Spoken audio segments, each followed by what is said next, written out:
Chris में प्यारे भाई और बहनों, आज के मनन चिंतन के लिए हम लेंगे सन मत्ती का सुसमाचार अध्याय 16 पद संख्या 13 से 19 तक। आइए हम वचन पढ़े। ईसा ने कैसरिया फिलिप प्रदेश पहुंचकर अपने शिष्यों से पूछा, मानव पुत्र कौन है? इस विषय में लोग क्या कहते हैं? उन्होंने उत्तर दिया, कुछ लोग कहते हैं यूहन्ना बपतिस्ता, कुछ कहते हैं एलियस और कुछ लोग कहते हैं यिर्मयाह अथवा नबियों में से कोई। इस पर ईसा ने कहा, और तुम क्या कहते हो कि मैं कौन हूँ? सिमोन पेतरुस ने उत्तर दिया, आप मसीह हैं, आप जीवनदीश्वर के पुत्र हैं। इस पर ईसा ने उससे कहा, सिमोन योनस के पुत्र, तुम धन्य हो, क्योंकि किसी निरे मनुष्य ने नहीं बल्कि मेरे स्वर्गीय पिता ने तुम पर यह प्रकट किया है। मैं तुमसे कहता हूँ कि तुम पेतरुस अर्थात चट्टान हो, और इस चट्टान पर मैं अपनी कलीसिया बनाऊंगा, और अधोलोक के फाटक इसके सामने टिक नहीं पाएंगे। मैं तुम्हें स्वर्गराज की कुंजियां प्रदान करूंगा। तुम पृथ्वी पर जिसका निषेध करोगे, स्वर्ग में भी उसका निषेध रहेगा, और पृथ्वी पर जिसकी अनुमति दोगे, स्वर्ग में भी उसकी अनुमति रहेगी। प्यारे भाई और बहनों, आज 3 चीज़ों पर मनन करने के लिए हम कोशिश करें। पहली बात, प्रभु अपने शिष्यों से पूछते हैं, लोग मेरे बारे में क्या कहते हैं?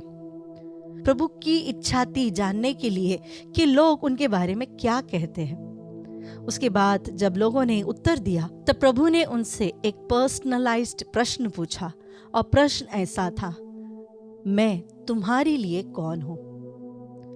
तुम मेरे साथ रहते हो, तुम वचन पढ़ते हो, तुम रोज कलीसिया जाते हो, हर रविवार को जाते हो, प्रार्थना करते हो, परम प्रसाद ग्रहण करते हो। मैं तुम्हारे लिए कौन हूं? प्यारे भाई और बहनों, हम कई बार प्रभु को अपने पापा, अपने मित्र, अपने ईश्वर, अपने मुक्तिदाता यह सब कहकर पुकारते हैं, लेकिन क्या हम उन्हें सच में अपने जीवन के मुक्तिदाता के रूप में स्वीकार करते हैं? क्या उन्हें हम सही रूप से अब्बा पिता, मेरे पापा के रूप में मैं स्वीकार करती हूँ? मैं उन्हें कहती हूँ कि आप मेरे पापा जैसे हैं, मेरे मुक्तिदाता है। अगर यीशु हमारे पापा है, अगर यीशु हमारे मुक्तिदाता है, तो हमें हमारे जीवन में कभी भी डर नहीं लगेगा। हम कभी भी पाप में गिरने के बाद प्रभु के सामने जाने से डरेंगे नहीं, क्योंकि हमें पता है वो हमारा मुक्तिदाता है। जब हम उसके पास लौटेंगे, वो हमें ज़रूर क्षमा करेगा। इसलिए कहने में और दैनिक जीवन में विश्वास करने में बहुत अंतर होता है। हम कहते हैं कि प्रभु एकमात्र मुक्तिदाता है, सच है, लेकिन वह मुक्तिदाता, वह मुक्ति जो उसने मुझे और आपको प्रदान किया है, वह कितना मैंने अपने जीवन में सार्थक बनाया है, अपने जीवन में अपनाया है, इस पर हम मनन करना चाहिए।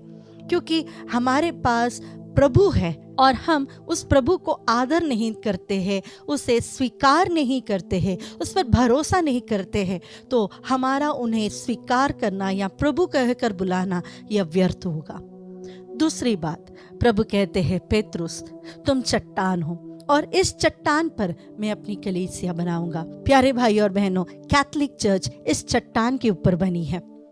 इसीलिए ही कैथोलिक चर्च में हम संत पापा को, जो सेंट पीटर के सक्सेसर के रूप में हैं, हम उसे पूर्ण रूप से स्वीकार करते हैं, उनका आदर करते हैं, उनकी आज्ञाओं का पालन करते हैं। कई लोग पूछते हैं, क्यों कैथोलिक कलीसिया क्या है ये? हम भी हमारे कलीसिया, हजारों कलीसिया आज दुनिया में है, मशरूम्स की तरह हर जगह कलीसिया ऊपर आ रही है, लेकिन प्रभु ने कहा था केवल पेतरुस को कि तुम मेरे चट्टान हो और तुम पर मैं अपनी कलीसिया बनाऊंगा।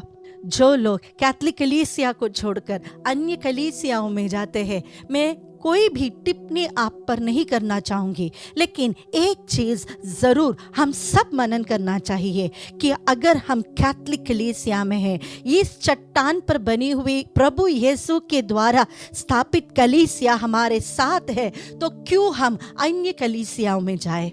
तीसरी बात, हम कई बार संत पेतरुस का एक इमेज हर जगह देखते हैं। स्वर्ग के कवाड़ के सामने खड़ा हुआ पेतरुस, अंदर जाना हो तो उसकी परमिशन की जरूरत होती है।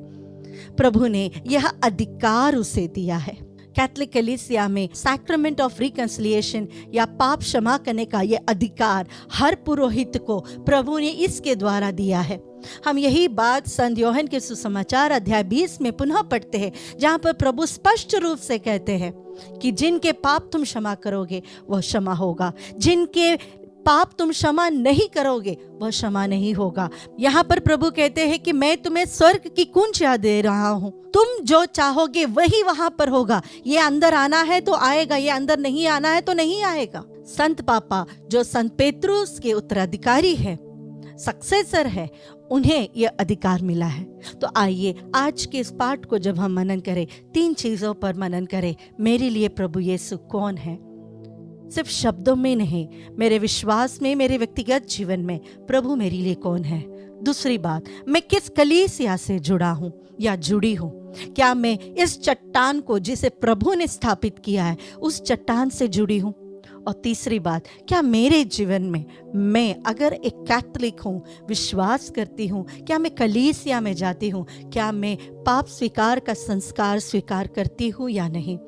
प्रभु ने यह अधिकार हर एक पुरोहितों को दिया है। पुरोहित कैसे भी क्यों ना हो, उनका अभिषेक, उनका वह अधिकार कभी नहीं मिटता।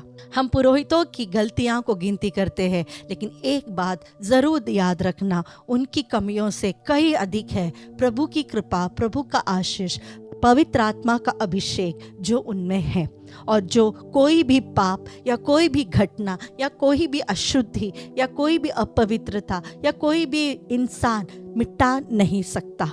A priest is a priest till death. मरने तक एक पुरोहित ही है। तो आइए हम अपने जीवन में एक नवीनीकरण के लिए कोशिश करें।